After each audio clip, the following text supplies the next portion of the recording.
వాక్యాన్ని ధ్యానం చేద్దాం. చూడండి, మత్తయి శుభవార్త 25వ అధ్యాయము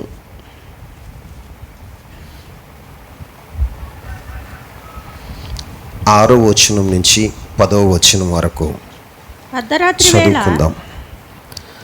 అర్ధరాత్రి వేళ ఇదిగో పెండ్లి కుమారుడు అతనిని ఎదుర్కొన రండి అను కేక వినబడెను. అప్పుడు ఆ కన్యకలందరూ లేచి తమ దివిటీలను చక్కపరిచిరి గాని బుద్ధి లేని ఆ కన్యకలు మా దివిటీలు ఆరిపోచున్నవి గనుక మీ నూనెలో కొంచెము మాకియుడని బుద్ధి గలవారిని అడిగిరి. అందుకు బుద్ధిగల కన్యకలు మాకును మీకును ఇది చాలదేమో మీరు అమ్మవారి యొద్దకు పోయి కొనుక్కొనుడని చెప్పిరి. వారు కొనబోచుండగా పెండ్లి కుమారుడు వచ్చెను. అప్పుడు సిద్ధపడి ఉన్నవారు అతనితో కూడా పెండ్లి విందుకు లోపలికి పోయిరి. చాలండి. చదువుకున్న లేఖన భాగాన్ని ధ్యానించినప్పుడు ఈ లేఖన భాగం మనం చిన్ననాటి నుంచి వింటున్నాం. సండే స్కూల్ నుంచి కూడా ఈ లేఖనాన్ని మనం ఎన్నోసార్లు వింటూ వస్తున్నాం. మరలా మరొకసారి ఈ లేఖనం ద్వారా ప్రభు మనతో మాట్లాడటానికి ఇష్టపడి ఉన్నాడు. ఆమేన్. మీ అందరికీ తెలిసిన ఉపమానమే. ప్రభువైన యేసుక్రీస్తు ప్రభువారు తన రాకడను గురించి, రెండవ రాకడను గురించి చెప్తూ తన శిష్య బృందానికి ఆ మాటలు వివరిస్తూ ఆయన చెప్పిన మాట ఏంటి అంటే, పెండ్లి కుమారుని ఎదుర్కొనుటకు దివిటీలు పట్టుకుని 10 మంది కన్నికలు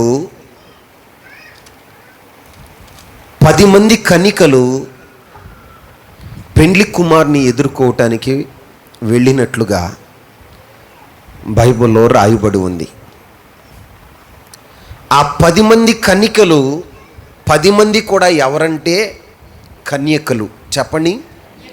అంటే కన్యత్వము చెడని వారు, పరిశుద్ధత కలిగి ఉన్నవారు. ఆ 10 మందిలో ప్రభు అయిన యేసుక్రీస్తు ప్రభువారు చెప్పిన మాట ఏమిటంటే, 5 బుద్ధి గలవారు, 5 బుద్ధి లేనివారు. 5 బుద్ధి గలవారు, 5 బుద్ధి లేనివారు.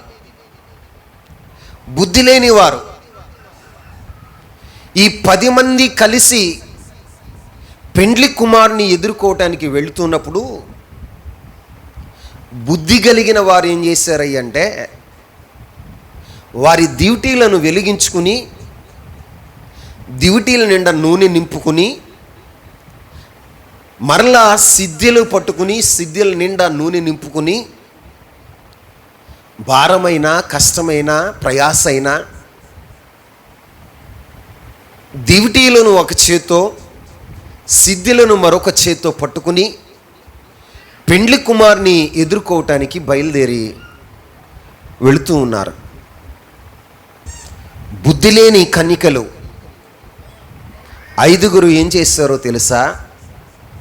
దివిటీలను మాత్రమే చేత పట్టుకుని వెళ్ళారు.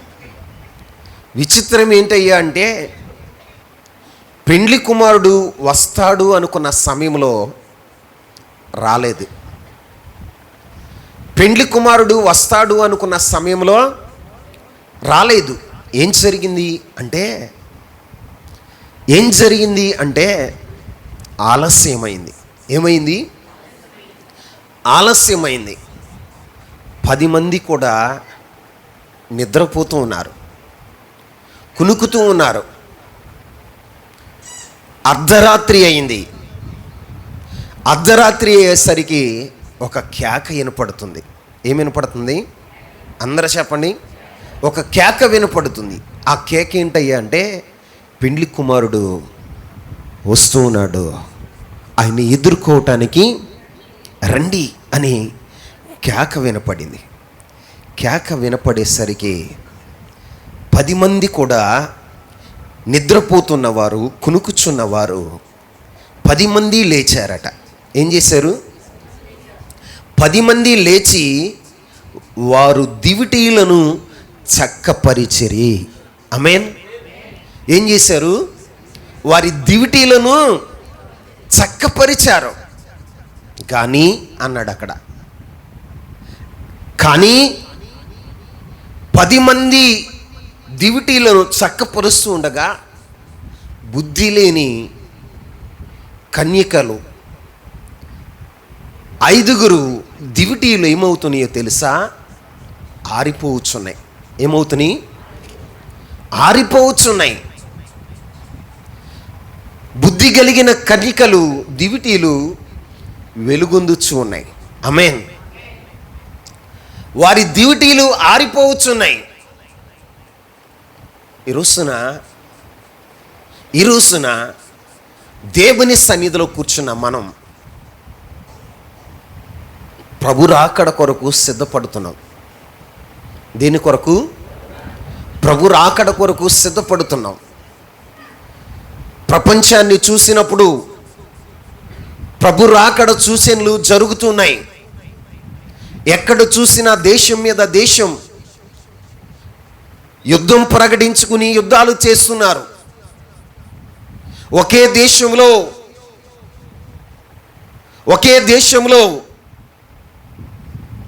ఒక కులానికి మధ్యన విభేదాలు. ఒకే దేశంలో ధనవంతులకు బీదవారికి మధ్యన విభేదాలు. ఎక్కడ చూసినా అల్లకల్లోలాలు జరుగుతున్నాయి, యుద్ధాలు జరుగుతున్నాయి, ప్రకృతి వైపరీత్యాలు జరుగుతున్నాయి. ఎక్కడ చూసినా మరణ ఘోష వినపడుతూ ఉంది. అంటే అర్థమేంటో తెలుసా? ప్రభు యొక్క రాకడ సూచనలు జరుగుతున్నాయి. ప్రభు అతి త్వరలో రాబోతున్నాడు. ఆయన వచ్చే సమయం మనకి తెలియదు. ఆయన వచ్చే సమయంలో భూమి మీద ఇలా జరుగుతాయి అని ప్రభు చెప్పాడు. ఇలా జరుగుతాయి అని చెప్పాడు. అయితే ఈ కార్యాలన్నీ జరుగుతూ ఉన్నప్పుడు మనం ఏం చేయాలో తెలుసా? సిద్ధపడి ఉండాలి. ఏమై ఉండాలి? సిద్ధపడి ఉండాలి. మరి మన జీవితాల్లో సిద్ధపాటు ఉందా? సిద్ధపాటు ఉందా? ఎందుకు లేదండి? మేము రక్షణ పొందాం, బాప్తీసం తీసుకున్నాం, దేవుని మందిరానికి వస్తున్నాం, మాకెందుకు సిద్ధపాటు లేదు అని అనుకుంటున్నారు అని మీరు అనుకోవచ్చు. కానీ మీరు గుర్తించవలసిన విషయం ఏంటంటే, ఇక్కడ 10 మంది కన్యకలు కూడా ఎలా ఉన్నారో తెలుసా? కన్యకలుగా ఉన్నారు. ఎలా ఉన్నారు? కన్యకలు అంటే అర్థం ఏంటో తెలుసా? పరిశుద్ధులు. చెప్పండి. పరిశుద్ధులు. కన్యకలు అనే సాక్ష్యం వేడుకుంది. 10 మంది దగ్గర ఏమున్నాయో తెలుసా? దివిటీలు ఉన్నాయి. ఏమున్నాయి? 10 మంది దగ్గర కూడా దివిటీలు ఉన్నాయి. కానీ విచిత్రం ఏంటంటే 10 మందిలో 5గురికి మాత్రం బుద్ధి లేదు. ఏం లేదు? లోపం ఏంటి అంటే బుద్ధి లేదు. ఏం లేదండి? 5గురికి బుద్ధి లేదు. 5గురికి బుద్ధి లేదు. 10 మంది కన్నికలే. 10 మంది కూడా ప్రభు పెండ్లి కుమారుని ఎదుర్కోవటానికి ఏర్పరచబడిన ఏర్పాటులో ఉన్నవారే. 10 మంది ఏర్పరచబడిన వారే. 10 మంది చేతుల్లో డ్యూటీలు ఉన్నాయి. కానీ విచిత్రం ఏంటంటే ఆ 10 మందిలో 5గురికి మాత్రం బుద్ధి లేదు. ఏం లేదు? యేసయ్య చెప్పిన మాట ఏంటయ్యా అంటే 5గురికి బుద్ధి లేదు, 5గురు మాత్రమే బుద్ధి ఉంది. ఈ రోజున నేను అడిగే ప్రశ్న ఏంటంటే, మరి ఇంతమంది సంఘం ఉంది, ఇంతమంది సంఘములో నీవు కూడా ప్రభు రాకడ కొరకు పడుతూ రక్షణ పొందావు, బాప్తిసం తీసుకున్నావు, ఆయన శరీర రక్తాల్లో పాలిభాగస్థుడు అవుతున్నావు. ఏమవుతున్నావు? పాలిభాగస్థుడు అవుతున్నావు. అంటే రక్షణ పొందాము అన్నటువంటి సాక్ష్యం నీకు కూడా ఉంది. ఆమేన్. అంటే పరిశుద్ధులు అనే సాక్ష్యం నీకు కూడా ఉంది. నీకు కూడా ఉంది. నీకున్న మరో సాక్ష్యం చెప్పనా? ప్రభు రాకడ కొరకు సిద్ధపడుతున్నాము అనే సాక్ష్యం, ఏర్పాటు ఉంది. ఏముంది చెప్పాలి అందరూ? ఏర్పాటు ఉంది. ఏర్పాటు ఉంది. ఇంకో మాట కూడా చెప్పనా? మీ దగ్గర కూడా దివిటీలు ఉన్నాయి. ఏమున్నాయి అంటే దివిటీలు ఉన్నాయి. దివిటీ దేన్ని చూయిస్తుంది? దివిటీ ఏం చేస్తుంది అంటే వెలుగునిస్తుంది. ఏమిస్తుంది అంటే దివిటీ ఉంది అంటే అర్థం ఏంటి? ఒకసారి చదవండి మత్తయి శుభవార్త 5వ అధ్యాయం 16వ వచనం. మనుషులు మీ సత్క్రియలను చూసి పరలోకమందున్న మీ తండ్రిని మహిమపరచునట్లు వారి ఎదుట మీ వెలుగు ప్రకాశింపనీయుడి. ఆమేన్. అంటే వెలుగు ప్రకాశిస్తుంది అంటే అర్థం ఏంటి అంటే దివిటీలు వెలుగుతున్నాయి అంటే అర్థం ఏంటో తెలుసా? సత్క్రియలు ఉన్నాయి. ఏమున్నాయి చెప్పాలి అందరూ?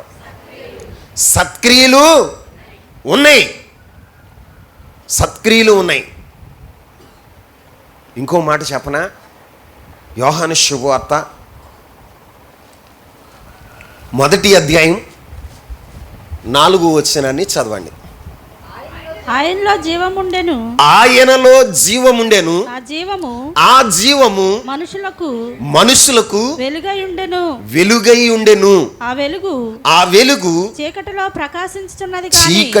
ప్రకాశించుచున్నది గాని చీకటి దానిని గ్రహింపకుండెను. ఆమేన్. ఇక్కడ రాయబడిన మాట ఏంటి అంటే ఆయనలో జీవముండెను, ఆ జీవము మనుషులను వెలిగించును. ఏమిచ్చును చెప్పాలి అందరూ? ఆ జీవం ఏం చేస్తుంది అంటే మనుషులను వెలిగించేదిగా ఉంది. అంటే ఇప్పుడు దివిటీ ఉంది అంటే అర్థం ఏంటి? క్రీస్తు జీవం కూడా నీలో ఉంది. ఏముంది చెప్పాలి అందరూ?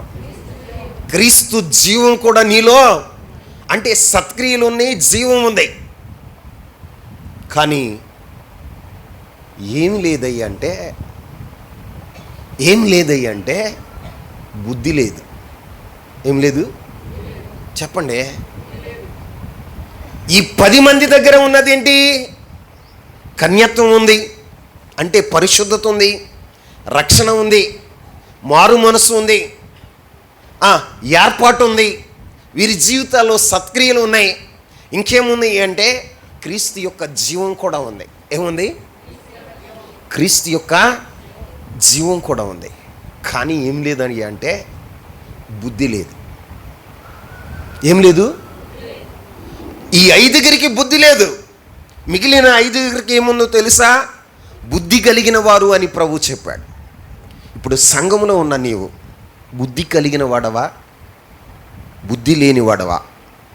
సంఘంలో ఉన్న నీవు బుద్ధి కలిగిన స్త్రీవా, బుద్ధి లేని స్త్రీవా? నిన్ను నీవే పరీక్షించుకోవాలి. దేవుని వాక్యపు అనే అర్థంలో నిన్ను నీవు సరిచూసుకునేవాడగా ఉండాలి. ఎలా ఉండాలి? సరిచూసుకునేవాడగా ఉండాలి. మరి నీ జీవితంలో నిజంగా బుద్ధి కలిగిన వాడుగా నువ్వు ప్రవర్తిస్తున్నావా? బుద్ధి కలిగిన వాడుగా ప్రవర్తిస్తున్నావా? బుద్ధి కలిగిన వాడుగా ప్రవర్తిస్తున్నావా? బుద్ధి కలిగిన వారు ఏం చేశారో తెలుసా? బుద్ధి కలిగిన వారు ఏం చేశారో తెలుసా? సిద్ధిల్లో నూనె నింపుకుని వెళ్ళారు. ఏమి నింపుకుని వెళ్ళారు? సిద్ధిల్లో నూనె నింపుకుని వెళ్ళారు. బుద్ధి లేని వారి దగ్గర నూనె లేదు, బుద్ధి కలిగిన వారి దగ్గర నూనె ఉంది. ఏముంది అంటే అర్థం ఏంటో తెలుసా? నూనె పరిశుద్ధాత్మను చూయిస్తుంది, అభిషేకాన్ని చూయిస్తుంది. వీరు ఇవన్నీ ఉన్నాయి, కానీ సిద్ధపాటు వీళ్ళ జీవితంలో పరిశుద్ధత ఉంది, ఇంకేముంది? సత్క్రియలు ఉన్నాయి, దేవుని జీవం వీరిలో ఉంది. కానీ విచిత్రం ఏంటంటే ఆత్మ లేని వారుగా ఉన్నారు. ఏం లేదు చెప్పాలి. పరిశుద్ధాత్మను వారు నింపుకోలే. కానీ దేవుడు ఎలాంటి వాడో తెలుసా? రక్షణ పొందినప్పుడు, బాప్తిసం తీసుకున్నప్పుడు నిన్ను తన అభిషేకంతో నింపుతాడు. ఆమేన్. ఎలా నింపుతాడు? అభిషేకంతో నింపుతాడు. బుద్ధి కలిగిన వారు ఏం చేస్తారో తెలుసా? అభిషేకాన్ని రెండింతలుగా చేసుకుంటారు. ఆమేన్. కృపను పొందుకున్నవారు శాశ్వత కృపను పొందుకోవాలని ప్రయత్నం చేయాలి. ఏ కృప? కృప పొందుకున్నావు, ఆ కృప ఎలా మారాలో తెలుసా? శాశ్వత కృపగా మారాలి. ఏ కృపగా మారాలి?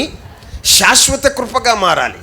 నీవు ఆత్మను పొందుకున్నావు, ఆత్మను పొందుకున్న నీవు నీ ఆత్మ ఏమవ్వాలో తెలుసా? రెట్టింపవ్వాలి. ఏమవ్వాలి? రెట్టింపవ్వాలి. కానీ నీ అభిషేకం ఏమవుతుందో తెలుసా? రోజు రోజుకి తగ్గిపోతుంది. ఏమవుతుంది? తగ్గిపోతుంది.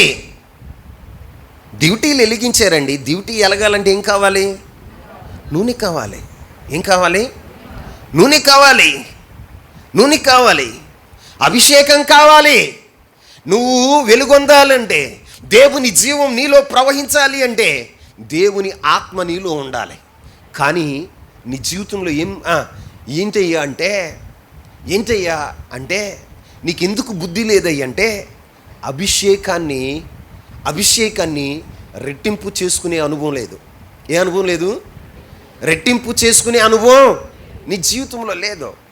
రక్షణ పొందినప్పుడు దేవుడు ఆత్మతో అభిషేకిస్తే ఆ అభిషేకాన్ని గురించి కూడా నువ్వు మర్చిపోతున్నావు. ఆ అభిషేకాన్ని గురించి కూడా మర్చిపోయావు. డ్యూటీలు పట్టుకుని వెళ్ళిపోతున్నారు. ఏం పట్టుకుని? పెండ్లి కుమారుని ఎదుర్కోవాలని. పెండ్లి కుమారుడు ఏం చేశాడు? వారు అనుకున్న గడియలో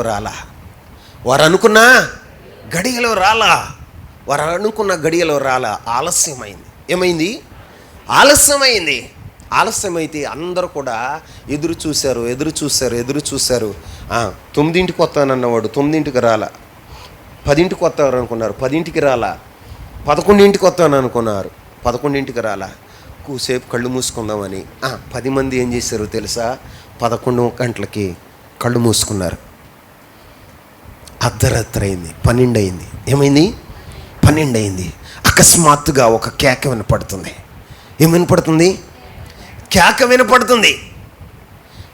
వినపడుతుంది. ఇదిగో పెండ్లి కుమారుడు వస్తున్నాడు, సిద్ధపడిన కన్యకలు రండి, పెండ్లి విందుకి తీసుకుని వెళతాడు అని వినపడేసరికి 10 మంది లేచారు. 10 మంది కూడా ఎలక్ట్ అయ్యారు, లెగిశారు. కానీ విచిత్రం ఏంటంటే వారి యొక్క దివిటీలను చక్కపరుచుకుంటున్నారట. ఏం చేస్తున్నారు? చక్కపరుచుకుంటున్నారా? చక్కపరుచుకుంటుంటే వారి దివిటీలు ఏమైనాయో తెలుసా? బుద్ధి లేని కన్నికల యొక్క దివిటీలు ఆరిపోయినవిగా ఉన్నాయి. ఏమైనాయి? ఆరిపోయినవిగా ఉన్నాయి. ఈరోజున నేను చెప్పే మాట ఏంటి అంటే, ఒక ఆత్మీయుడుగా, ఆత్మీయురాలుగా నీ దివిటి ఆరిపోకుండా చూసుకోవలసిన బాధ్యత నీ మీద ఉంది. ఆమేన్ చెప్పండి. నీ దివిటి ఆరిపోకుండా చూసుకోవలసిన బాధ్యత నీ మీద ఉంది. ఈ కడవరి దినాల్లో, ఈ అంత్య దినాల్లో ప్రభు ఎప్పుడు వస్తాడో మనకి తెలియదు. ఆయన రాకడ కొరకు ఎదురు చూస్తున్న మన జీవితాల్లో మనం ఏం చేయాలో తెలుసా? ప్రతిదినము మన దివిటిని చక్కదిద్దుకోవాలి. ఏం చేయాలి? పాత నిబంధన గ్రంథంలో రాయబడిన మాట ఏంటో తెలుసా? లేవియా కాండం 24వ అధ్యాయం 3వ వచనాన్ని చదువుదాం. ప్రత్యక్షపు గుడారములో అమ్మా అడ్డతెరకు వెలుపల అహరోను సాయంకాలము మొదలుకొని ఉదయము వరకు అది వెలుగునట్లుగా యెహోవా సన్నిధిని దానిని చక్కపరచవలెను. ఆమేన్. ఇది మీ తరములకు నిత్యమైన కట్టడ. చూడండి, ఇప్పుడు ప్రత్యక్ష గుడారంలో ఉన్న దీపస్తంభం, ఏ స్తంభం? దీపస్తంభము. దీపాలంట ఏమవ్వాలో తెలుసా? సాయంత్రం మొదలుకొని ఉదయం వరకు వెలుగునట్లు యెహోవా సన్నిధిని దానిని చక్కపరచవలెను. ఆమేన్. ఈ రోజున మన మీద ఒక బాధ్యత ఉంది. ప్రభు ఒక కట్టడను మనకిచ్చాడు. రక్షణ పొందిన మనకి, బాప్తిసం తీసుకున్న మనందరికీ ప్రభు ఇచ్చిన కట్టడేంటో తెలుసా? ఇక్కడ పాత నిబంధన ప్రకారం యాజకుడు ప్రత్యక్ష గుడారంలో ఉన్న దీపస్తంభాన్ని వెలిగించేవాడుగా ఉండాలి. ఏం చేయాలి? ఆ దీపస్తంభం నిత్యము వెలుగుతూనే ఉండాలి. అందుకనే ప్రతి సాయంత్రం యాజకుడు వచ్చి ఆ దీపస్తంభాన్ని, ఆ దీపాలన్నింటిని కూడా చక్క పెట్టేవాడట.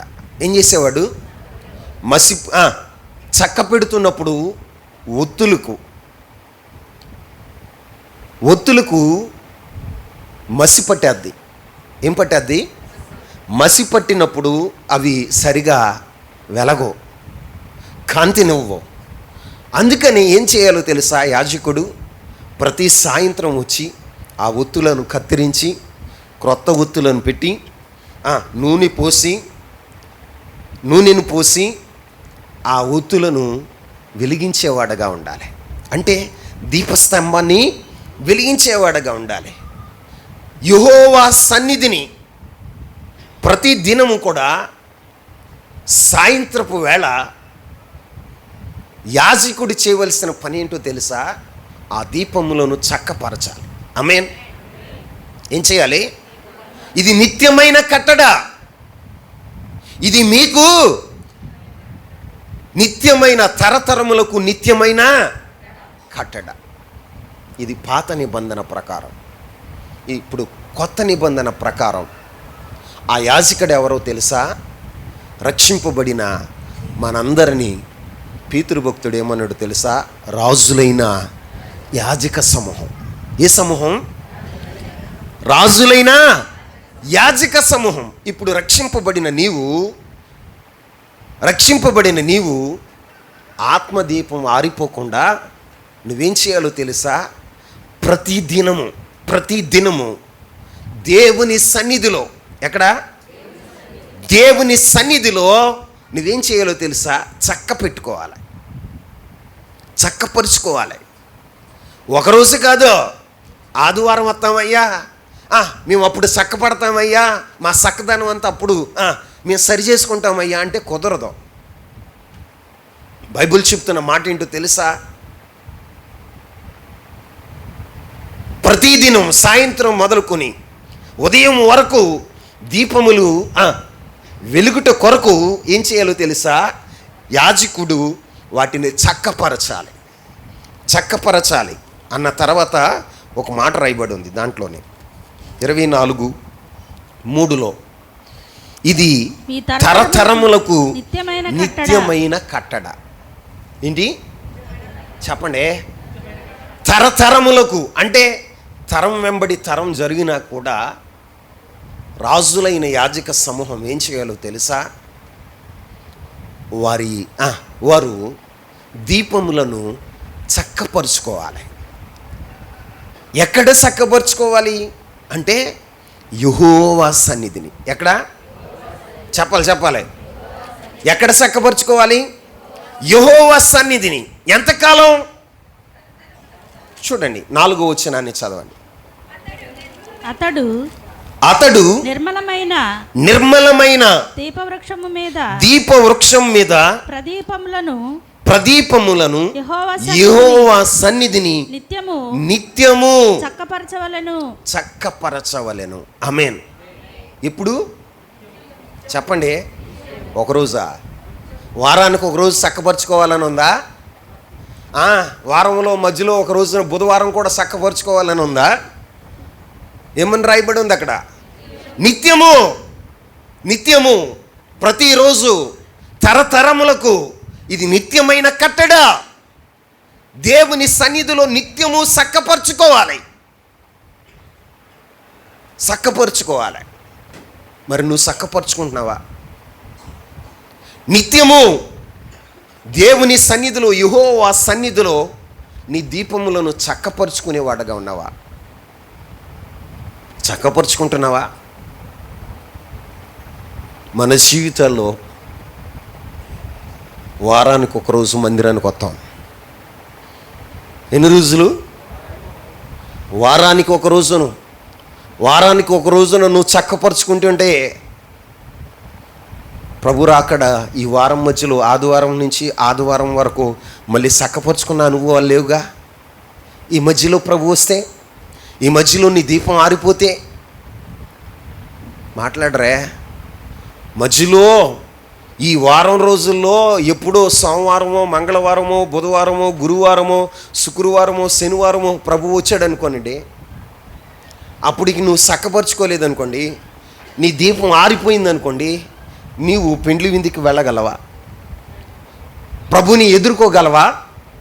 మాట్లాడాలి. ఎదుర్కోగలవా? దీపం వెలుగుతూ ఉన్నవారే విందులోకి వెళ్ళారు. దీపం ఆరిపోయిన వారు విందుశాలలో ప్రవేశించాలా. పెండ్లి కుమారునితో కూడా లోపలికి వెళ్ళలేకపోయారు.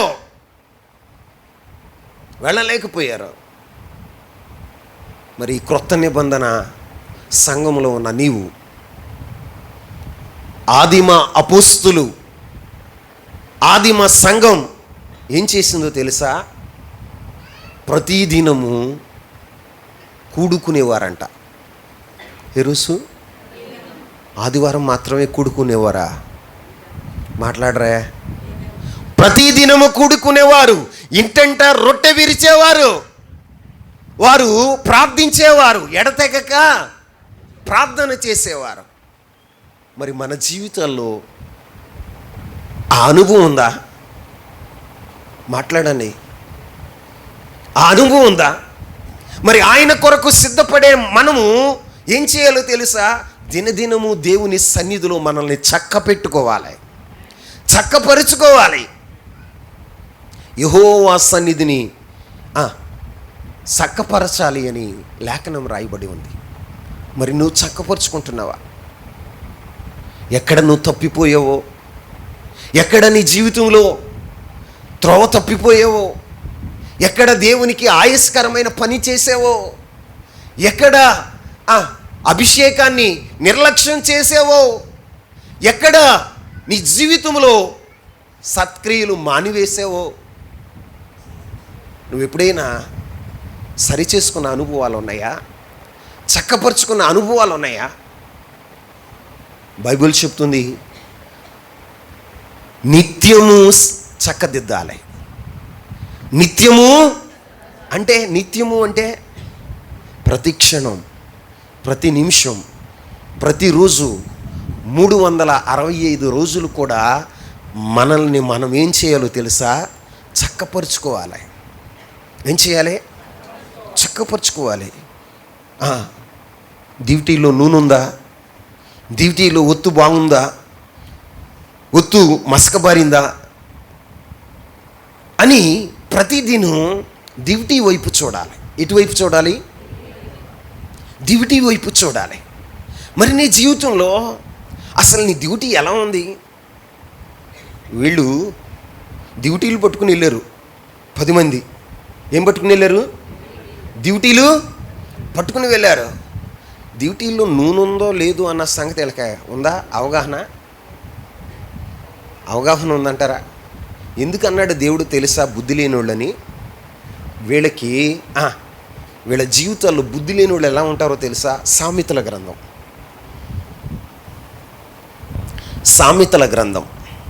15వ అధ్యాయం 21వ వచనం.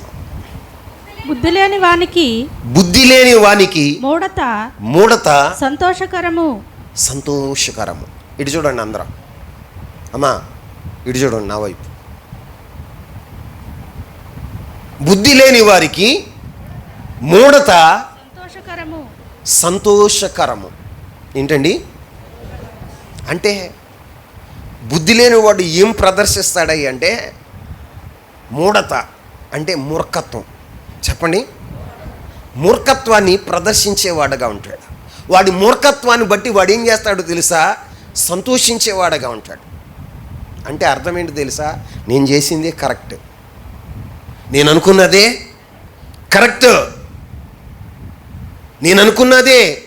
కరెక్ట్, దాన్ని ఏమంటారో తెలుసా? మూఢత. చెప్పండి. మూర్ఖత్వం. ఆ మూఢతను బట్టి వాడు ఏం చేస్తాడో తెలుసా? సంతోషించేవాడుగా ఉంటాడు. ఏం చేస్తాడు? 10 మందిలో 5 చేతులతో ఇంత లావు బాటిల్ పట్టుకుని వెళ్తున్నారు, నూనె బాటిల్లో. బుద్ధి లేదు నీకు. ఏం లేదు? బుజ్జా డ్యూటీలు వెళుతున్నాయిగా, మళ్ళీ ఈ బాటిల్ ఎందుకు బుజ్జా అని అడగాల వద్దా? వాళ్ళు ఏం చెప్తారు? బుజ్జా పెండ్లి కుమారుడు లేట్ అయ్యాడు అనుకో, ఈ దీపాలు ఆరిపోతాయిగా. ఏమవుతాయి? ఈ దీపాలు ఆరిపోతాయిగా.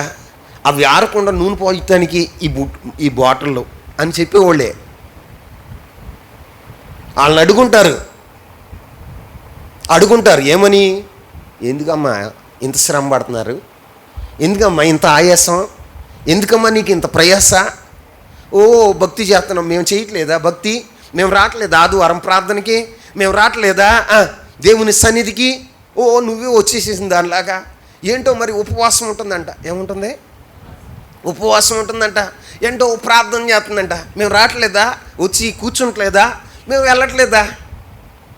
అందుకే బుద్ధి లేని దాని అయ్యావు. ఏమయ్యో? బుద్ధి లేని దానిగా, బుద్ధి లేని వాడిగా నువ్వు మారావు. బుద్ధి కలిగిన వారు ఏం చేస్తారో తెలుసా? ఎక్స్ట్రా కూర్చుకుంటారు, ఎక్స్ట్రా పట్టుకుంటారు. అభిషేకం ఉందనుకో, ఆ అభిషేకాన్ని రెట్టింపు చేసుకుంటారు. ఒక తలంతు ఉంటే ఆ తలంతుని ఏం చేస్తాడో తెలుసా? రెట్టింపు చేసుకునేవాడుగా ఉంటాడు. కృప పొందుకుంటే ఆ కృపను శాశ్వత కృపగా మలుచుకుంటాడు. రక్షణ పొందేవండి, బాప్తీసం తీసుకున్నామండి. పూర్వం ఎప్పుడు 2015లోనో 2010లోనో 2002లోనో నువ్వు బాప్తీసం తీసుకున్నావు. సరిపోయిందా సంబడం? రక్షణ పొందేశాను, బాప్తీసం తీసుకున్నాను, అక్కడితో అయిపోయిందా నీ భక్తి? అక్కడితో అయిపోతే నువ్వు ఎలా ఎత్తబడవు? నువ్వేం చేయబడాలో తెలుసా? ప్రభు వచ్చే వరకు నీ డ్యూటీ వెలుగుతూ ఉండాలి. ఏం చేయాలి? నీ డ్యూటీ వెలగాలి. నీ డ్యూటీ వెలగాలి అంటే ఆ 5 లేని నూనె ఈ 5 దగ్గర ఉంది. ఏముంది? 5 దగ్గర ఉంది. అంటే సంఘంలో కొంతమందిలో లేని అభిషేకం నువ్వు పొందుకోవాలి. కొంతమందిని చూసి వాళ్ళు ఎట్లా ఉన్నారు బుజ్జ, వాళ్ళలాగా మనం ఉంటే సరిపోద్ది, సరిపెట్టుకునే రోజులు కాదు ఇవి. వారికంటే ఎక్స్ట్రా. ఎవరికంటే? నీ ప్రక్కన ఉన్న వారికంటే ఎక్కువ అభిషేకాన్ని పొందుకోవాలి. నీ పక్కన ఉన్న వారికంటే ఎక్కువ సత్క్రియలు ఉండాలి. నీ పక్క వారికంటే ఎక్కువ జీవం నీలో ప్రవహించేదిగా ఉండాలి. కానీ వీరి జీవితాల్లో ఏం జరిగిందో తెలుసా? ప్రభు వచ్చేసరికి, పిండి కుమారుడు వచ్చేసరికి దివిటీలు ఏమైపోయినాయో తెలుసా? ఆరిపోయినాయి. ఏమైపోయినాయి? ఆరిపోయినాయి. అంటే వారిలో ఏం చూడలేకపోయాడో తెలుసా? ప్రభు వచ్చేసరికి సత్క్రియలు ఏం లేవు.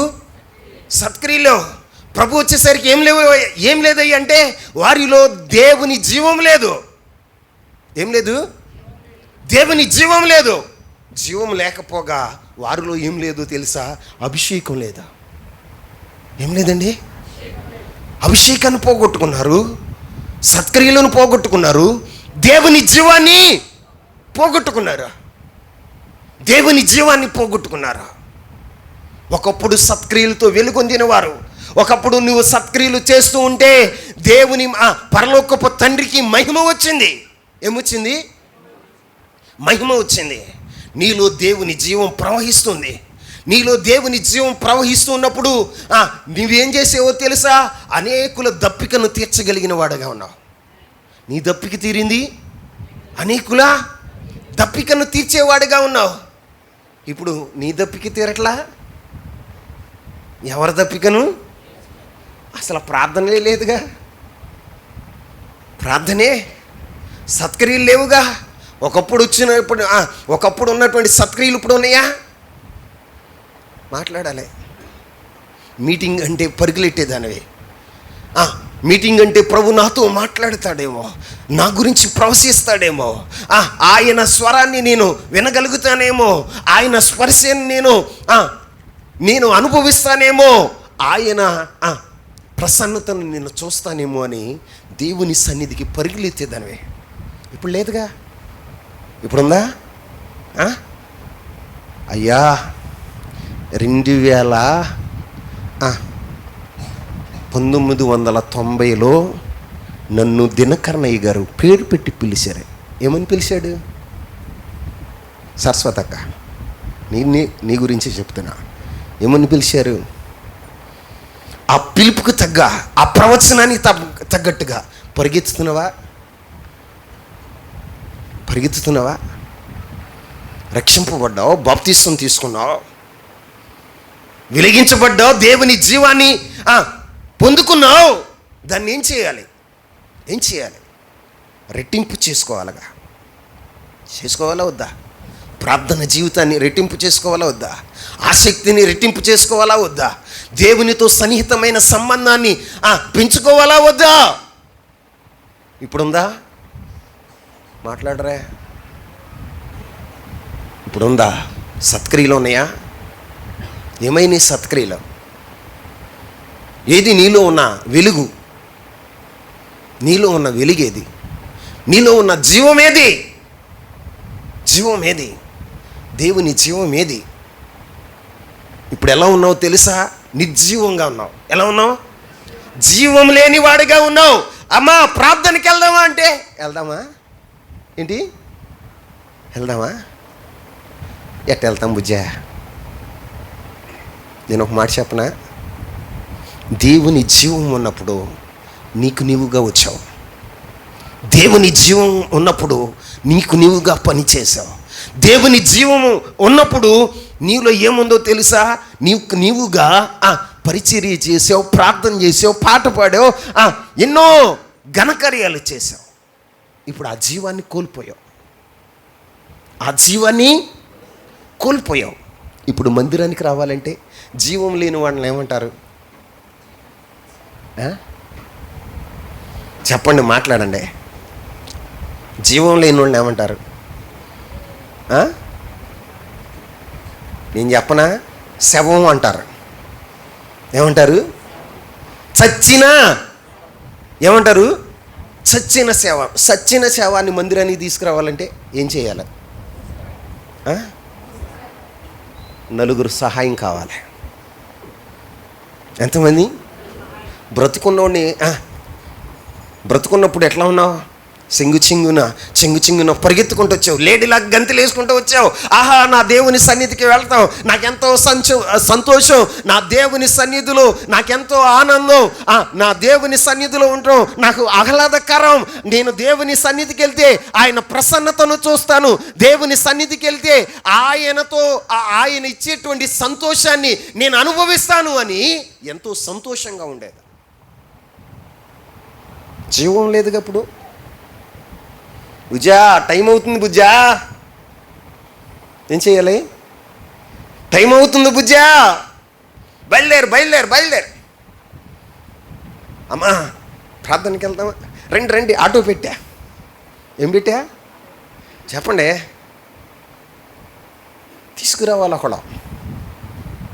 తీసుకురావాలి, శవాన్ని కూడా తీసుకురావాలి, నలుగురు మోసుకొని రావాలి.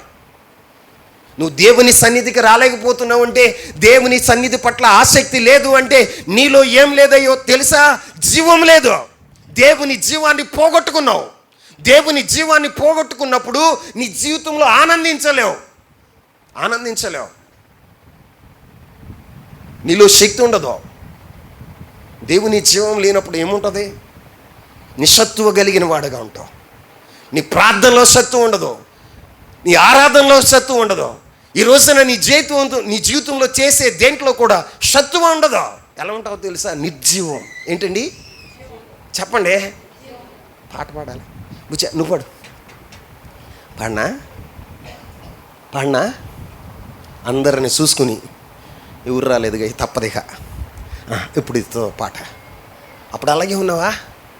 దేవుని జీవం నీలో ఉన్నప్పుడు, అభిషేకం నీలో ఉన్నప్పుడు, రక్షణ పొందిన అనుభవంలో నీవు ఉన్నప్పుడు నువ్వేం చేసావు? నా దేవుని సన్నిధికి వెళితే నాకు అవకాశం దొరికితే బాగున్నాం. ఏం దొరికితే? అవకాశం దొరికితే బాగున్నాం. పాటలు పాడటానికి, చప్పట్లు కొట్టడానికి, కంచెరు వాయించడానికి, డ్రమ్ములు కొట్టడానికి, పరిచర్య చేయటానికి, మ్యాట్లేసే అనుభవం, మందిరంలో చీపురు వేయటానికి నాకు అవకాశం దొరికితే బాగుండు అనుకుని సంతోషించేదానివే. ఇప్పుడు ఎవరు లేరా? సరే వస్తున్నాను బుజ్జ. ఇప్పుడు జీవం లేనప్పుడు పుషింగ్ కావాలి. ఏం కావాలి చెప్పండి? పుష్ చేయాలి. పాడమంటే అంటే అప్పుడు పాడనా మౌనముగాని స్తుతి కీర్తన. నువ్వు పాడిన పాట కూడా అట్టగే ఉంటుంది. ఎట్టగా ఉంటుంది? మౌనంగా స్తుతి కీర్తన పాడినా ఒకప్పుడు ఉజ్జీవం ఏంటి? ఉజ్జీవం ఉండేది, జీవం ఉండేది నీ పాటలో. ఇప్పుడు ఏం లేదు, పాటలో ఏం లేదు, జీవం లేదా?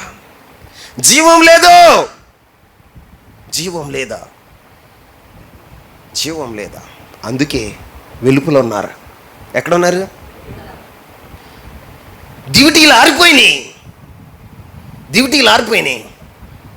డ్యూటీలు ఆరిపోవటానికి కారణం ఏంటో చెప్పనా? వారిలో అభిషేకం లేదా? ఏం లేదు? ఉన్న అభిషేకాన్ని కాపాడుకోలేకపోయారు.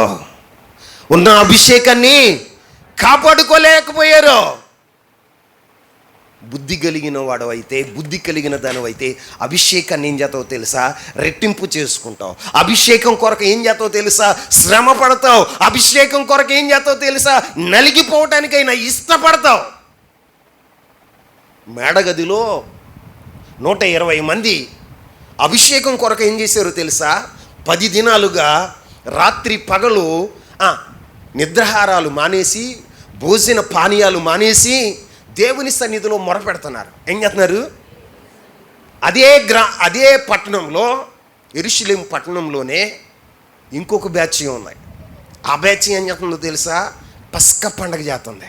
ఈ పండగ గొర్రెను వధించి పొంగని రొట్టెలు మాంసంలో కలుపుకుని చక్కగా తింటున్నారు వాళ్ళ. కానీ అభిషేకం కొరకు ఉన్నవారు కడుపు కాల్చుకొని నిద్ర మానేసి దేవుని సన్నిధిలో ప్రయాసపడుతున్నారా? బాగా మాంసం తిని రొట్లు తినే వాళ్ళ మీదకి అభిషేకం దిగి వచ్చిందా? తిండి నిద్రలు మానేసి దేవుని సన్నిధిలో ప్రార్థించిన వారి మీదకి అభిషేకం దిగి వచ్చిందా? చెప్పాలండి, చెప్పలే. మరి నీ అభిషేకం నిలిచి ఉండాలంటే నువ్వు ప్రయాసపడొద్దా? ప్రయాసపడొద్దా? ఇప్పుడు నీలో ఉన్న అభిషేకం రెట్టింపు అవ్వాలంటే నువ్వేం చేయాలి? ప్రయాసపడాలి. ఏం చేయాలి? మొదట పడిన దానికంటే ఎక్కువ ప్రయాసపడాలి. రక్షణ పొందినప్పుడు ఉన్న ఆసక్తి కంటే ఆ చివరి గడియలో నీ ప్రాణం పోయేటప్పుడు దేవుని రాకడ సమయంలో నీ అభిషేకం ఎలా ఉండాలో తెలుసా? రెట్టింపుగా ఉండాలి. ఎలా ఉండాలి? రెట్టింపుగా ఉండాలి. నీ స్థితి చూస్తే ఎలా ఉందో తెలుసా? మొదటి వారు కడపటి వారు అవుతారు, కడపటి వారు మొదటి వారు అవుతారు. దేవుడు చెప్తున్న మాట, వీళ్ళు బుద్ధి లేని వాళ్ళు. యేసుక్రీస్తు ప్రభువారు ఏమి చెప్పాడు తెలుసా? బుద్ధి లేని వారు. ఎందుకు బుద్ధి లేదు వాళ్ళకి? జీవాన్ని పోగొట్టుకున్నారు. చెప్పండి, జీవాన్ని పోగొట్టుకున్నారు, సత్క్రియలను పోగొట్టుకున్నారు, అభిషేకాన్ని పోగొట్టుకున్నారు. వారి జీవితంలో ఏం లేదంటే సిద్ధపాటు లేదు. ఏం లేదు? సిద్ధపాటు లేదు. సిద్ధపడిన గుంపులోనే ఉన్నారు కానీ వాళ్ళకి ఏం లేదు అంటే సిద్ధపాటు లేదు. ఏం లేదండి? మరి నువ్వు ఈ మందిరంలోనే ఉన్నావు, సిద్ధపాటు నీకుందా? రక్షణ పొందిన గుంపులోనే ఉన్నావు, సిద్ధపాటు ఉందా? రక్షణ పొందిన నీ జీవితంలో సత్క్రియలు ఉన్నాయా? దేవుని జీవం నీలో ప్రవహిస్తుందా? ఈ రోజున నీ జీవితంలో ఆత్మ అభిషేకంతో నింపబడ్డావా? నింపబడ్డావా? నువ్వు నింపబడిన ఆ అభిషేకాన్ని కాపాడుకోగలుగుతున్నావా? కాపాడుకోవటానికి ఏం చేయాలో తెలుసా? ఎక్స్ట్రా అభిషేకం. ఏ అభిషేకం? ఎక్స్ట్రా నూనె తీసుకెళ్ళారా? తీసుకెళ్ళలేదా? బుద్ధి కలిగిన వారు బాటిల్ తీసుకుని, సిద్ధీలు తీసుకుని దాంట్లో నూనె పోసుకుని వెళ్ళారండి. నూనె పోసుకొని వెళ్ళారా? ఉట్టి చేతులతో నడిచేవాడికి సులువుగా నడుతాడా? రెండు చేతుల నిండా బరువు పెట్టుకుని సులువుగా నడుతాడా? మాట్లాడాలి. బరువు మోస్తూ కూడా వాళ్ళు ఎలా వెళ్ళారు తెలుసా? సంతోషంగా వెళ్ళారు. వీళ్ళు ఉట్టి చేత్తో డ్యూటీ ఓట పట్టుకుని, నన్ను చూడు, చూడండి, ఏం చూడు, నన్ను చూడు, నా భక్తి చూడు, ఏం చూడు, నన్ను చూడు, నా భక్తి చూడు అనుకుంటా డ్యూటీ ఓట పట్టుకుని వెళ్ళారండి. వాళ్ళు అనుకున్న సమయంలో ప్రభు రాలా. వాళ్ళు అనుకున్న సమయంలో ప్రభు రాలా. ఇప్పుడు కూడా నువ్వు అనుకున్న సమయంలో రాడు. నువ్వు ఎప్పుడో వస్తాడనుకో, మాకు ఇప్పుడే రావచ్చు. ఆమె చెప్పండి. లేకపోతే ఇప్పుడే రాడు అని అనుకో, మాకు రాత్రికి వచ్చేయచ్చు. ఎందుకంటే ఒకవైపు ప్రపంచంలో యుద్ధాలు జరుగుతున్నాయి. పాకిస్తాన్ మీద బంగ్లాదేశ్, అమెరికా మీద ఇరాను, ఇజ్రాయేల్ మీద ఇరాను యుద్ధాలు జరుగుతున్నాయి. ఇవి రష్యా కలవచ్చు, జపాన్ కలవచ్చు, చైనా కలవచ్చు. ఈ యుద్ధం ఆరిపోతుందని అనుకోమాక. యుద్ధాలు జరుగుతూ ఉండగానే, మారణ హోమం జరుగుతూ ఉండగానే, కరువు భూమి మీదకి వస్తూ ఉండగానే ప్రభువు చేస్తాడు. ఆమేన్. ఆయన కొరకు సిద్ధపడిన వారు, ఆయన కొరకు సిద్ధపడిన వారు ఈ శ్రమలు చూడకుండా, భూమి మీద జరుగుతున్న శ్రమలు చూడకుండా ఏమవుతారో తెలుసా? గువ్వల వలె రెక్కలు ధరించి రివ్వున ఎగిరిపోయేవారుగా ఉంటారు. రివ్వున ఎగిరిపోయేవారుగా ఉంటారు. వచ్చినప్పుడు చూద్దాంలే, అప్పుడు సరి చేసుకుందాంలే, అప్పుడే మనకు వయసు వచ్చిందా,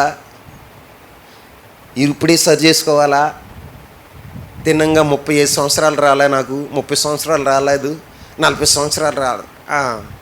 ఓడగొట్టిన నాగల దుంపలాగా ముసలోడు అయిపోయినాక, కాళ్ళు చేతులు కదలలేనప్పుడు, మాట సరిగా రానప్పుడు, చూపు సరిగా కనపడన్నప్పుడు అప్పుడేం చేస్తావు దేవుని కోసం? అప్పుడు పాడతావుగా ఏమని? దేవా నీకోసం పాట పాడాలని ఉంది, కానీ పొళ్ళు మొత్తం ఊడిపోయినాయి. ఇప్పుడు పాట రాట్లా, అమ్మా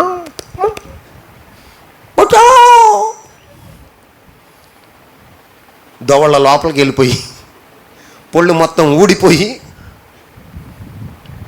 శక్తి లేదు. నా ప్రభు చెప్తున్న మాట ఏంటో తెలుసా? ప్రతిరోజు నిత్యం నీవు యెహోవా సన్నిధిని చక్కపరుచుకోవాలి.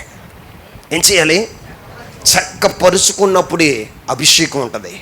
చక్కపరుచుకున్నప్పుడే దేవుని జీవం నీలో ఉంటుంది. చక్కపరుచుకున్నప్పుడే నీలో సత్క్రియలు ఉంటాయి. ఏముంటాయి? సత్క్రియలు ఉంటాయి. లేకపోతే నీలో ఏముండవు తెలుసా? సత్క్రియలు ఉండవు. నిన్న ఉన్న సత్క్రియ ఈరోజు లేకపోవటానికి, ఈరోజు ఉన్నది రేపు లేకపోవటానికి కారణం ఏంటో తెలుసా? నీలో మూఢత్వం. ఏంటండి? మూఢత్వం. ఏమవుతుందిలే, ప్రార్థనకి ఒకరోజు వెళ్ళిపోతే ఏమవుద్దిలే, ఒకరోజు తాగితే. ఒక దైవజనుడు చెప్పాడు, నీలో ఉన్నటువంటి రాజీ పడిపోయే జీవితం ఆధ్యాత్మికంగా ఒక రోజున నిన్ను చంపుతుంది. ఏం చేస్తుంది? ఇవాళ ఒక్కరోజే ఇంటికి లేవు, ఇంటికాడ ఉన్నవాళ్ళు సీరియల్ పెట్టారు. ఏం పెట్టారు? బుజ్జా ఏనండి, సీరియల్ పెట్టారు. నువ్వు రక్షణ పొందావు, బాప్తీసం తీసుకున్నావు, నీవు క్రీస్తు శరీర రక్తాల్లో పాలిభాగొస్తున్నావు, ఉన్నతమైన సహవాసంలో ఉన్నావు, ఉన్నతమైన ఉపదేశాన్ని వింటున్నావు. ఇంటికి వెళ్ళేసరికి టీవీ ఆడుతూ ఉంది. ఎవరు వచ్చారు, టీవీ పెట్టారు, వాళ్ళు సీరియల్ చూస్తున్నారు. వాళ్ళతో కూర్చుని సరదాగా ఈ ఒక్క రోజుకి, ఈ ఒక్క పూటకే, రోజు చూడడం ఒక్క పూటకే ఫ్రెండ్స్ వచ్చారండి, ఎప్పుడో చిన్ననాటి స్నేహితులు కలిసామండి, మరలా కలం 10 సంవత్సరాల వరకు. ఈ ఒక్కరోజు ఎంజాయ్ చేస్తే ఏమవుతుంది? ఒకరోజు ఒక పెగ్గ తాగితే ఏమవుతుంది? ఒక పెగ్గే. రాజీ పడిపోయిన జీవితమే. నువ్వు ఎప్పుడైతే రాజీ పడిపోతావో, ఒక సీరియల్ కోసం, ఒక మందు కోసం, ఒక ఆశను తీర్చుకోవటానికి నువ్వు ఎక్కడైతే రాజీ పడిపోతావో, ఆ రాజీ పడిపోయిన ఆ జీవితం ఏమవుతుందో తెలుసా? ఒక రోజున నిన్ను చంపుతుంది. ఏం చేస్తుంది? నువ్వు రాజీ పడిపోయిన దాన్ని, అది నీకు ఏమవుతుందో తెలుసా? నిన్ను జయించేస్తుంది. ఏం చేస్తుంది? ఇప్పుడు సరదాగా మొదలెట్టినదేగా, సరదాగా మొదలుపెట్టిన తాగుడేగా ఇప్పుడు మానగలుగుతున్నావా? చెప్పండి. ఎడిట్ అయిపోయావు. అది లేనిదే నీవు చేతులు కాళ్ళు పనిచేయట్లా. కారణం ఏంటి? రాజీ పడిపోయావు. అది నిన్ను చంపుతుంది ఒక రోజున. అది ఒక రోజున నిన్ను చంపుతుంది. గుర్తుంచుకో. ఏ సీరియల్ అయితే రాజీ పడిపోతున్నావో, ఏ సినిమాలకైతే రాజీ పడిపోతున్నావో, ఏ సెల్ ఫోన్లోనైతే ఆనందకరమైన దృశ్యాలకి రాజీ పడిపోతున్నావో, అవే నిన్ను ఒక రోజున చంపుతాయి. ఈ రోజున రాజీ పడేటువంటి జీవితం మనలో ఉండకూడదు. ఆమేన్. రాజీ పడేటువంటి జీవితం షడ్రక్, మెషక్, అబేద్నెగోలాగా ఎలా ఉండాలో తెలుసా? నిలబడి ఉండాలంతే. చస్తే చేస్తాను, బ్రతికితే దేవుని మహిమార్థమై బ్రతుకుతాను, అంతేగాని నేను మాత్రం సాగిలపడి. ఆ ఒక్కసారి సాగిలు పడితే రాజుగారు అగ్నిగుండంలో ఏడుగా, అగ్నిగుండంలో ఎత్తడా? వేడిగా.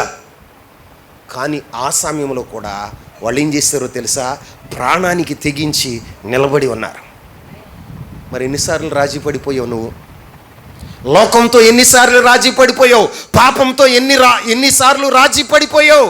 నీ జీవితంలో ఎన్నిసార్లు దేవుని మహిమార్థమై నిలవాల్సిన స్థానంలో రాజీ పడిపోయి దేవునికి అపకీర్తి తెచ్చావు. ఆధ్యాత్మికంగా చచ్చిపోయిన స్థితిలో నువ్వు దిగజారిపోలేదా? ఆలోచన చేయండి. ఎందుకు బుద్ధి లేని వారు అని ప్రభువే చెప్పాడు అంటే, వీళ్ళకి దేవుని గూర్చినటువంటి, జీవాన్ని గురించినటువంటి శ్రద్ధ లేదు. ఏం లేదు? శ్రద్ధ లేదు. దేవుని జీవం నాలో ప్రవహించాలనే శ్రద్ధ వారికి లేదు. నేను సత్క్రియలతో ఎలుగుతూ దేవునికి మహిమ తేవాలనేటువంటి ఆ లక్షణం వారికి లేదు. వారి జీవితంలో అభిషేకం తరిగిపోతూ ఉన్నా వారికి ఏం లేదు తెలుసా? చింత లేదు. ఏం లేదండి? చింత లేదు. డ్యూటీలో ఉన్న నూనె అయిపోతూ ఉంటే అరే అయిపోయేటప్పుడు నూనె నింపుకోవాలా వద్దా? చింత లేదు వాళ్ళకి. ప్రభు వచ్చేదాకా, పెండ్లి కుమారుడు వచ్చేదాకా చింత లేకుండా ఉన్నారు. ఆ రోజున ఆ క్షణంలో వారు సిద్ధులను చక్క పెట్టుకుంటుంటే, క్షమించండి, డ్యూటీలను చక్క పెట్టుకుంటుంటే డ్యూటీలు ఆరిపోయినాయి. ఏమైపోయినాయి? ప్రభు చూడాలన్న జీవం లేదు, ప్రభు చూడాలన్న సత్క్రియలు లేవు, ప్రభు చూడాలన్న అభిషేకం వారిలో లేదు. ఇక ప్రభు అన్నాడు, డ్యూటీలు వెలుగుతున్న వారే నాతో కూడా ఇందులోకి రండి. ఏమన్నాడు చెప్పండి? డ్యూటీలు వెలుగుతున్న వారే నాతో కూడా రండి. మిగిలిన 5 ఆ సమయంలో పెండ్లి కుమారుడు వచ్చిన సమయంలో డ్యూటీలు ఆరిపోతుంటే బుద్ధి గలవారిని అడుగుతున్నారు. ఏమన్నా తెలుసా? కొంచెం నూనె పోయవా, కొంచెం నూనె పోయవా. బుద్ధి కలిగిన వారు ఏమంటున్నారు తెలుసా? ఈ నూనె మీకు మాకు చాలదేమో అంటే బుద్ధి కలిగిన వారు కూడా అప్పుడు నీకు సహాయం చేయరు. పరిశుద్ధులు కూడా నీకు సహాయం చేయలేరు. ప్రభు రాకడ సమయంలో ఎంత పరిశుద్ధులున్నా, ఎంతమంది గొప్ప దైవ సేవకులున్నా, పేరు మోసిన ఇర్మియా, దానియేలు, సమూయేలు లాంటి వారు ఉన్నా కూడా వారు నీకు సహాయం చేయలేరు. అప్పుడు ఏమంటున్నారు తెలుసా? మీరు వెళ్ళి నూనె అమ్మేవాడి దగ్గరికి వెళ్ళి కొనుక్కొచ్చుకోండి. వీళ్ళు నూనె కోసం సావుకారు దగ్గరికి వెళ్ళారు. ఎవరి దగ్గరికి వెళ్ళారు? ఈలోగా పెండ్లి కుమారుడు వచ్చాడు. డ్యూటీలు వెలుగుతున్నవారు నాతో కూడా లోపలికి రండి. ఏమన్నాడు? నాతో కూడా రండి. ఎట్టకేలకు వాళ్ళు లోపలికి వెళ్ళిపోయారు, విందుశాలలో కూర్చున్నారు. ఈ నూనె కోసం వెళ్ళిన వాళ్ళు ఉన్నారుగా, ఎలాగో ప్రయాసపడి మరలా దేవుని సన్నిధిలో ప్రయాసపడి మరలా వాళ్ళు కష్టపడి ఖర్చు చేసి నూనె కొనుక్కున్నారు. ఏం కొనుక్కున్నారు? నూనె కొనుక్కున్నారు. నూనె నింపుకొని డ్యూటీలు వెలిగించుకొని వచ్చారు. అప్పటికేమైందో తెలుసా? తలుపులు మూయబడినాయి. ఏమేమి?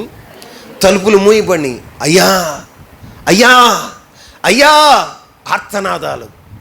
ఆర్తనాదాలు దీనంగా కేకలేస్తున్నారు. అయ్యా యేసయ్యా, యేసయ్యా, ఒక్కసారి తలుపు తీయ్యా, మమ్మల్ని కూడా చేర్చుకోయ్యా అంటుంటే ఆయన తలుపు దగ్గరికి వచ్చి ఏమంటున్నాడు తెలుసా? మిమ్మల్ని నేను ఎరగను. ఏమంటున్నాడండి? రోజు ప్రార్థనకి వెళ్ళారు కదమ్మా, ప్రతి ఆరాధనలో పాల్గొన్నారు కదమ్మా, ప్రతి ఆరాధనలో పాల్గొన్నారు కదమ్మా, మరి ఎందుకని ఆయన ఎరగలేదు? ఎందుకు ఎరగలేదు? వాళ్ళు సిద్ధపాటు లేదు. ఏం లేదు? సిద్ధపాటు లేదు. సిద్ధపడిన వారు అని అక్కడ బైబిల్లో రాయబడి ఉంటుంది. సిద్ధపడిన వారు మాత్రమే లోపలికి వెళ్ళారట. ఎక్కడికి వెళ్ళారు? లోపలికి వెళ్ళారు. యేసయ్యతో పాటుగా విందుశాలలో కూర్చుని వారు విందు ఆరగిస్తున్నారు. మిగిలిన వారు వెలుపల ఎక్కడ? బయట ఉన్నారు. బయట ఉన్న వారి పరిస్థితి ఎలా ఉందో తెలుసా? కన్నీటి శోకం. అయ్యా అయ్యా అయ్యా అని కేకలు వేస్తుంటే ఆయన వచ్చి, అమ్మా మీరెవరో నాకు తెలీదు, దయచేసి నన్ను విసిగించమాకండి, దయచేసి విసిగించమాక అంటాడు. మరి ఈ రోజున నువ్వు ఎవరి జాబితాలో ఉన్నావు? బుద్ధి కలిగిన వారి జాబితాలో ఉన్నావా? బుద్ధి లేని వారి జాబితాలో ఉన్నావా? నువ్వు చక్క పెట్టుకుంటున్నావా? నీ డ్యూటీని చక్క పెట్టుకుంటున్నావా? యెహోవా సన్నిధిని నిత్యము చక్క పెట్టుకునే వరుసలో ఉన్నావా? నిర్లక్ష్య వైఖరితో, మూఢత్వంతో నింపబడి సిద్ధపాటు లేనటువంటి జీవితాన్ని కలిగి ఉన్నావా? దేవుని రాకడ నేడో రేపో రాబోతుంది. ఏ క్షణాన వస్తుందో మనకు తెలియదు. అప్పుడు ఎత్తబడే గుంపులో ఉంటావా, విడవబడే గుంపులో ఉంటావా? విడవబడిన వారికి ఏమవుతుందో తెలుసా? 1000 ఏండ్ల విందు జరుగుతుంటే, 1000 ఏండ్ల పరిపాలన జరుగుతుంటే వాళ్ళు ఎత్తబడిన వారు సంతోషంగా సమాధానంగా దేవుని యొక్క సన్నిధిలో ఆనందంగా గడుపుతూ ఉంటే, విడవబడిన వారు భూమి మీద ఎలా ఉంటారో తెలుసా? మహాశ్రమలు అంట. ఏ శ్రమలు? మహాశ్రమలు. చచ్చిపోవాలని ప్రయత్నం చేస్తారు. సావు రాదు. ఏం రాదు? చావు దొరకదు. ఏండ్రుని తాగుతావు చచ్చిపోవాలని. కనసావో. కూల్ డ్రింక్ తాగినట్టు ఉంటుంది. ఎప్పుడు ఎలా ఉంటుంది? కూల్ డ్రింక్ తాగినట్టు ఉంటుంది. పైనుంచి డాబా మీద నుంచి దూకి చచ్చిపోవాలనుకుంటావు. కానీ చావు. కాలు చెయ్యో ఇరుగుతుంది, అంతవరకే. ఆ ఇరిగిన కాళ్ళను చూసుకుని, ఆ ఇరిగిన చేయిని పట్టుకుని, అమ్మా ఈ బాధ నేను పడలేకపోతున్నాను, చచ్చిపోతే బాగుండా, చావు కోసం ప్రాకులాడతావట. కానీ చావు రాదు. ఏం రాదు? ఆ శ్రమ భయంకరం. అందుకే దానికి బైబిల్ ఏమని పెట్టిందో తెలుసా? మహాశ్రమలు. ఏ శ్రమలు? ఆ మహాశ్రమలో ఉంటావా? ఇప్పుడే సమయం ఉండగానే సిద్ధపడి సరి చేసుకుని నీ దివిటీని చక్కదిద్దుకుని, ఈరోజు కాదు, ఆదివారం మాత్రమే కాదు, ప్రతిదినము దేవుని సన్నిధిలో నువ్వు చక్కదిద్దుకొని సిద్ధపడి ఉంటే, నువ్వు ఆయన మేఘారుడై వచ్చినప్పుడు బోర శబ్దం వినపడుతుంది. ఏమనపడుతుంది? బోర శబ్దం వినపడుతుంది. అప్పుడు పరిశుద్ధులందరూ, మనకంటే ముందుగా చనిపోయిన పరిశుద్ధులందరూ అక్షయ దేహాలు ధరించి, మహిమ స్వారూప్యాన్ని ధరించి యేసుని ఎదుర్కోవటానికి ముందుగా వాళ్ళు వెళ్తారు. తర్వాత సజీవులమైన, పరిశుద్ధులు అయిన, సిద్ధపడిన మనమందరం కూడా ఆయన్ని ఎదుర్కోవటానికి వెళ్తాం. ఆమేన్ చెప్పండి. సిద్ధపాటు లేకుండా బుద్ధిహీనురాలుగా నువ్వు బ్రతికేవా, విడవబడతావు. విడవబడిన రోజున మహాశ్రమలు నీ జీవితంలో వస్తాయి. అదే నీవు ఎత్తబడే గుంపులో ఉంటే, ప్రభుతో కూడా విందుశాలకు వెళితే ప్రభుతో కూడా నువ్వు సంతోషిస్తావు. అక్కడ ప్రభువే నిన్ను కూర్చోబెట్టి కొసరు వడ్డిస్తూ ఉంటాడు. తిను నా బిడ్డ, నా కోసం ఎన్ని రోజులు నువ్వు కడుపు కాల్చుకున్నావు, ఎన్ని రోజులు నా కోసం ఉపవాసాలు ఉన్నావు, ఎన్ని రాత్రులు నువ్వు జాగారాలు చేసావు, ఎన్ని నిందలు పడ్డావు బిడ్డ, తినమ్మా. ఏం చేస్తాడు? కొసరే వడ్డిస్తూ ఉంటాడు. మరి ఏది కావాలి నీకు? ఏది కావాలి? ప్రభు కొరకు సిద్ధపడి బుద్ధి కలిగిన కన్యకల వలె మన డ్యూటీలను వెలిగించుకొని అభిషేకం తరిగిపోకుండా అభిషేకాన్ని రెట్టింపు చేసుకుంటూ, కృపను శాశ్వత కృపగా మార్చుకుంటూ, మహిమ నుండి అధిక మహిమ పొందుతూ మనం దేవుని రాకడ కొరకు సిద్ధపడదామా? లేకపోతే బుద్ధిహీనుల్లాగా, ఎవరిలాగా? బుద్ధి లేని వారిలాగా నిర్లక్ష్యంగా, ఎలాగా? నిర్లక్ష్యంగా, సిద్ధపాటు లేని జీవితాన్ని కలిగి అలక్ష్యంగా నువ్వు ఉంటావా? నీ ఇష్టం. కానీ ప్రభు మాత్రం రాబోతున్నాడు, అతి త్వరలో రాబోతున్నాడు. అది ఎప్పుడో వచ్చేది తెలియదు. ఇప్పుడు మనం అందరం మోకరించినప్పుడు రావచ్చు, లేకపోతే ఇంటికి వెళుతుండగా రావచ్చు, ఇంటికాడ నువ్వు భోజనం చేస్తా ఉండగా రావచ్చు, రాత్రి నువ్వు మంచం మీద పడుకుని ఉండగా రావచ్చు. ఎప్పుడు వస్తాడో నాకు మాత్రం తెలియదు. ఆ గడి ఎవరికి తెలీదు. ఆ గడియలో సరి చేసుకుంటానంటే కుదరదు. దేవుని వాక్యం ఏమని చెప్తుందో తెలుసా?